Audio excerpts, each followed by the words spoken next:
सोने के आभूषणों से लदा बादशाह तराजू के एक पल्ले में बैठा है, दूसरे पल्ले में रेशमी थैले भरे जा रहे हैं। दोनों पल्ले बराबर होते ही थैले हटा दिए जाते हैं और उन्हें गरीबों में बांट दिया जाता है। इसके बाद कुछ और थैले आते हैं, बादशाह का वजन तोला जाता है और एक बार फिर कार्यक्रम दोहराया जाता है। बताया जा रहा है थैलियों में सोने और चांदी के सिक्के हैं, लेकिन मुझे शक होता है कहीं इनमें पत्थर तो नहीं है। ये एक ब्रिटिश राजदूत द्वारा लिखा गया मुगल दरबार का ब्यौरा है। अब एक दूसरा ब्यौरा और आप सुनिए। दो अंग्रेज बादशाह के आगे लाए गए हैं।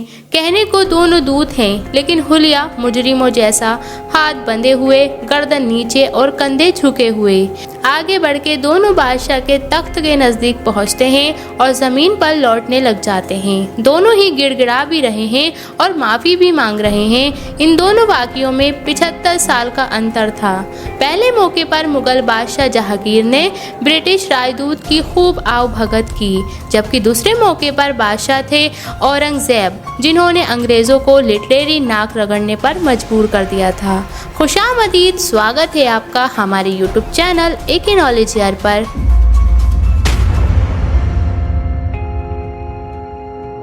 आज 31 जुलाई है साल 1658 में। इसी रोज औरंगजेब मुगल गद्दी पर बैठे थे। आज हम आपको सुनाएंगे औरंगजेब और ब्रिटिश ईस्ट इंडिया के बीच हुए एक युद्ध की कहानी।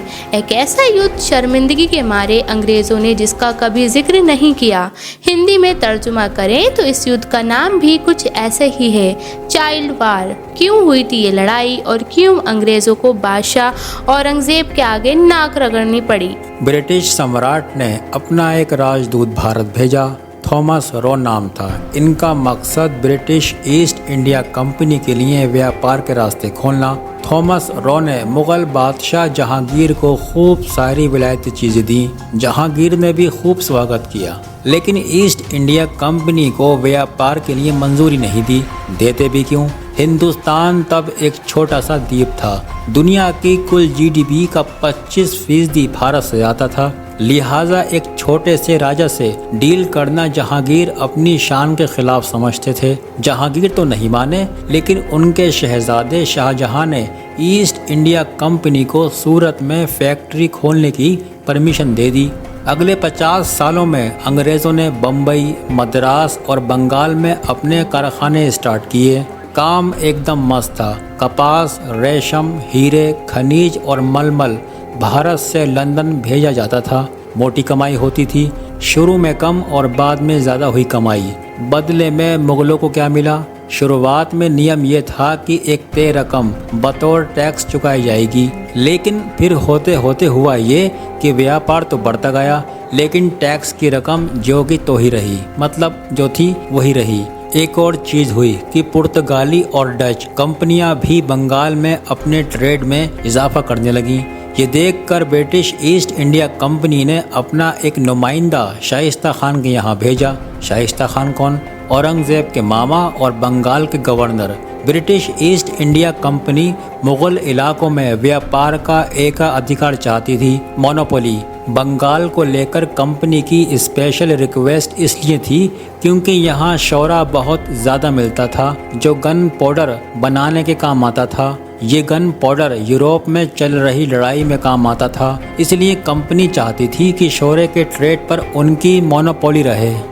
ये 1680 का दशक था और इस वक्त ब्रिटिश ईस्ट इंडिया कंपनी के डायरेक्टर हुआ करते जोसाया चाइल्ड आदमी ठीक थे, लेकिन मुगल गवर्नर से सौदा तय करते वक्त देश में कुछ ज्यादा लिख बोल दिया उन्होंने। औरंगजेब को जब पता चला कि वित्तीय वर्कर कंपनी का नौकर तेवर दिखा रहा है, उन्होंने वही डील कैंसिल कर दी। जो सोया चाइल्ड जवान थे और जोश में उनके कोई कमी भी नहीं थी, लिहाजा उन्होंने ऐलान किया आक्रमण का और इस तरह 1686 में एक जंग शुरू हो गई, जिसे पहला एंग्लो मुगल युद्ध कहा जा सकता है। हालांकि इसे चाइल्ड वार के नाम से भी जाना गया। 2 वजह थी। पहली वजह तो ये थी कि युद्ध की शुरुआत करने वाले जो साया चाइल्ड थे नाम से, उनके नाम पर युद्ध का नाम पड़ा। दूसरी वजह ये थी कि चाइल्ड का हिंदी तर्जुमा होता है बच्चा, और एक मायने में लड़ाई ऐसी थी कि कोई छोटा बच्चा किसी आदमी से लड़ने की कोशिश करे। हालांकि ऐसा नहीं था कि अंग्रेज कमज़ोर हों, सच बात ये थी कि अंग्रेज़ों की नेवी भी ज़बरदस्त ताकतवर थी, मुगलों से भी ज़्यादा ताकतवर थी। लेकिन ज़मीन पर अंग्रेज़ों का मुगल सेना से कोई मुकाबला नहीं था।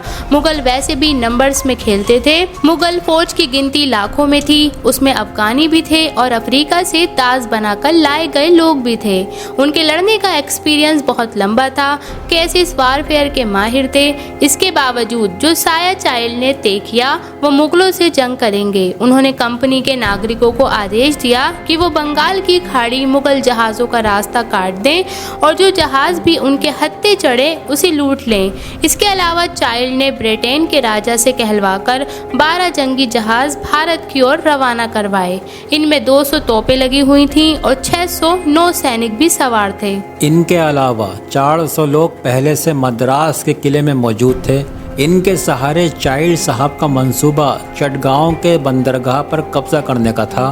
पूरा प्लान कुछ इस तरह था कि चटगांव पर कब्जा कर आसपास के जमींदारों को अपने साथ मिला लेंगे। इसके बाद पड़ोस में अराकान के सम्राट से संधि कर ली जाएगी। अराकान यानी 21वीं सदी के म्यांमार का पश्चिमी हिस्सा। चटगांव पहले अराकान के शासन में आता था, एक वक्त की बात है। फिर मुगलों से हुए युद्ध में उसे बंगाल सूबे में मिलाया गया। अंग्रेजों का इरादा अराकान और मुगलों को आपस में लड़ाकर मलाई उड़ाने का था, लेकिन ऐसा होता उससे पहले हवा का रुख बदला।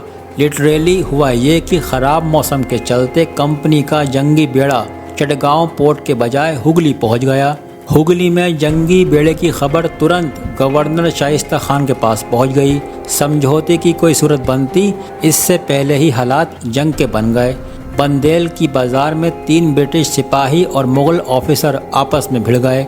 बात इतनी बढ़ गई कि एक ब्रिटिश एडमिरल ने स्थानीय लोगों पर गोली चलवा दी और हुगली के पास 500 घरों में आग लगा दी। वो और क्राइम कहेंगे हम इसे। इसके बाद भी शाइस्ता खान ने जंग की जल्दी नहीं दिखाई। कई महीनों तक बातचीत के नाम पर कंपनी के बेड़े को हुगली में ही लटकाया रखा। इस बीच मुगल फौज धीरे धीरे जंग की तैयारी में लगी रही। ब्रिटिश बेड़े के कमान जॉब कैर्निक नाम के एक नागरिक के हाथ में थी। उसने हुगली के पास इगली नाम के एक आइसलैंड पर बेस बनाया। यहाँ साफ पानी की कमी के चलते उनके आधे से ज़्यादा सैनिक मारे गए। इधर जब बंगाल में सब हो रहा था, बम्बई में नया ही खेल चल रहा था। वहाँ मौजूद कंपनी अधिकारियों ने जोश जोश में मुगल जहाज़ों को रोकना और टोकना शुरू कर दिया और कुछ जहाज़ों को लूटा भी। मक्का जाने वाले मुगल जहाज़ों पर भी ब्लॉकेट लगा दिया गया। अंग्रेज़ों की इस हरकत की खबर जब औरंगज़ेब के कानों में पड़ी वो आग बबूला हो गए। हालांकि पानी में अभी भी अंग्रेज़ों का पल्ला भारी था। इसलिए औरंगज़ेब ने बातचीत की पेशकश की। ये देखकर अंग्रेज़ों की हिम्मत थोड़ी और बढ़ गई। इंग्लैंड से कुछ और जंगी जहाज़ भेजे गए जिन्होंने पहले बालासोर में गोले बरसाए। वहीं बालासोर जहां पर अभी कुछ दिन पहले एक्सीडेंट हुआ ट्रेन का। बालासोर पर हमले के बाद ये एक्स्ट्रा बेड़ा चटगांव की तरफ बढ़ा, लेकिन तब तक शाइस्ता खान में चटगांव की सुरक्षा कर दी थी। इसलिए ब्रिटिश के बेड़े को लौटना पड़ा और वो लौटकर मद्रास गया। औरंगजेब इस मामले में अभी तक सब्र का परिचय दे रहे थे। जब बालासोर के तहस नहस होने की खबर मिली, उन्होंने हिंदुस्तान की जमीन पर अंग्रेजों की जितनी प्रॉपर्टी थी सबको सीज करने का रॉयल डिग्री जारी कर दी। आदेश निकाल दिया। सिर्फ मद्रास और बम्बई के कारखाने बच गए, उनकी भी घेराबंदी कर दी गई। बम्बई में अंग्रेजों का एक किला था जिसमें अधिकतर अंग्रेज अधिकारी और उनके फैमिलीज रहती थी। औरंगजेब ने इस किले पर हमला करने का आदेश दिया और ये जिम्मेदारी दी गई सिद्दी याकूत खान को। सिद्दी खान जंजीरा का गवर्नर था। जंजीरा की खासियत ये थी कि इनकी नेवी काफ़ी ताकतवर थी। इसी नेवी की बदौलत सिद्दी खान ने मुंबई में ब्रिटिश फोर्ट को चारों तरफ से घेरकर एक सीज डाल दी, घेराबंदी कर दी। बंगाल में शाइस्ता खान ने भी हुगली के किनारे डेरा डाले हुए अंग्रेजी सिपाहियों को घेर लिया और वहाँ भी सीज डाल दी। अलेक्जेंडर हैमिल्टन जॉन नाम के एक अंग्रेज ऑफिसर के मुताबिक मुंबई में सिद्दीकी 20,000 की फौज ने किले को चारों ओर से घेरकर पूरे इलाकों में मुगल बादशाह के झंडे लगवा दिए। इसके बाद उन्होंने अगले 14 महीने तक किले की घेराबंदी जारी रखी। 14 महीने बाद जब खाने पीने के लाले पड़ने लगे तब अंग्रेजों की अकल ठिकाने आई। हालांकि सिद्दी खान कोई रियायत देने के मूड में नहीं थे। मजबूरन कंपनी के अधिकारियों को सीधे औरंगजेब के दरबार का रुख करना पड़ा। सितंबर 1690 में कंपनी के दूत मुगल दरबार में एंटर करते हैं। उनसे ज़मीन के बल लेटकर नाक रगड़ने को कहा गया।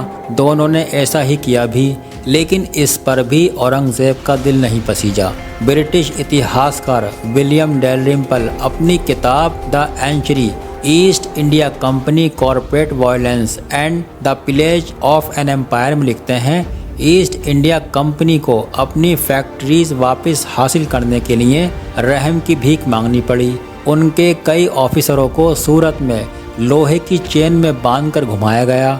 ढाका के किले में उनके साथ अपराधियों जैसा बर्ताव किया गया। औरंगजेब ने अंग्रेज़ों को कुछ वक्त दिया ताकि वो अपने ज़ख्म सहला सकें, लेकिन फिर दरिया दिली दिखाते हुए उन्हें माफ़ कर दिया। तो जैसा कि हम जानते हैं, एक बहुत बड़ी गलती थी। इस जंग के जुर्माने के तौर पर ब्रिटिश ईस्ट इंडिया कंपनी से 1.5 लाख रुपए का जुर्माना वसूला गया। व्यापार के अधिकार वापस हासिल करने के लिए कंपनी से एक वादा भी लिया गया। वादा ये कि वो ऐसी हरकत फिर नहीं करेंगे। क्या उन्होंने वादा निभाया? जवाब आप जानते हैं। औरंगजेब के हाथों मिली शर्मिंदगी को वो कभी भूल नहीं पाए। कंपनी ने बहुत कोशिश की कि ये बात ब्रिटेन में जनता तक नहीं पहुँचे। बाकायदा उन्होंने पैसे देकर इस युद्ध पर एक किताब भी लिखवाई, जिसमें ब्रिटेन की हार की वजह मुगलों की क्रूरता को ठहराया गया। किताब से ब्रिटिश दूतों के मुगल दरबार में नाक रगड़ने का किस्सा भी गायब करवाया गया। इस घटना के लगभग 70 साल बाद उन्हें बदला लेने का मौका मिला। औरंगजेब की मौत के बाद मुगल कमज़ोर होते चले गए और बंगाल के सूबेदारों ने भी मुगलों से दूरी बना ली। लिहाजा 1757 आते आते बादशाह और सूबों के नवाब दोनों कमज़ोर पड़ गए और प्लासी की जंग ईस्ट इंडिया कंपनी ने जीती। इसी जीत के साथ कंपनी के भारत प्रशासन की एक तरह से शुरुआत होती है। वीडियो अच्छा लगा हो तो चैनल को सब्सक्राइब करके ज़रूर जाएं। अगर आपको हमारी ये इन्फॉर्मेशन पसंद आई हो तो वीडियो को लाइक, शेयर एंड सब्सक्राइब करना ना भूलें। और ऐसे ही ज़बरदस्त इंटरेस्टिंग नॉलेज के लिए बने रहिए हमारे YouTube channel AK knowledge air पर। तब तक के लिए टेक केयर।